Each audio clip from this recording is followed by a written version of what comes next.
कृषी मंत्री माणिकराव कोकाटे यांचा विधानसभेच्या सभागृहामध्ये रंगीरंगी खेळतानाचा व्हिडिओ आल्याचं समाज माध्यमावर दिसून आलं।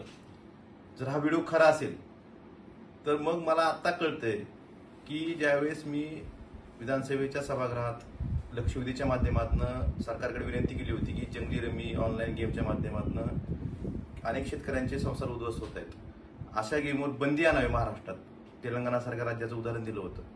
परंतु मुख्यमंत्र्यांनी केंद्र सरकारकडे बोट दाखवून आपण पाठपुरावा करूया असं आश्वासन दिलं। लाखो संसार उद्ध्वस्त होत असताना जंगली रमीवर बंदी आणण्याचं धाडस मुख्यमंत्र्यांनी दाखवलं नाही।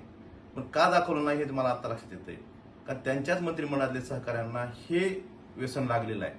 मग ह्या व्यसनाच्या माध्यमातून सभागृहात एका बाजूला शेतकरी कर्जमाफीची वाट बघतोय, बोगस बियाणं खताच्या बाबतीत एवढा मोठा प्रश्न तयार झालेला आहे। दुसऱ्या बाजूला कैलास मोदेसारख्या एका निवृत्त अधिकाऱ्यामार्फत कृषी विभागात जे इम्पॅनलमेंट असतं, ठिबक असेल, तुषार सिंचन असेल, प्लास्टिक पेपर असेल, हे पॅनल तयार करताना करोडो रुपयाची माया जमवली जाते। कुणासाठी जमवली जाते?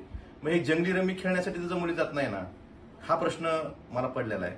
त्यामुळं आता तरी म्हणजे एका बाजूला रोज शेतकरी आत्महत्या करतायत आणि जर कृषी मंत्री सभागृहात ज्या ठिकाणी सर्वसामान्य शेतकऱ्यांचे प्रश्न सोडवण्यासाठी ते सभागृह असतं, अशा ठिकाणी जर असे प्रकार होत असतील तरी महाराष्ट्राचं दुर्दैव यापेक्षा कुठलं असू शकतं।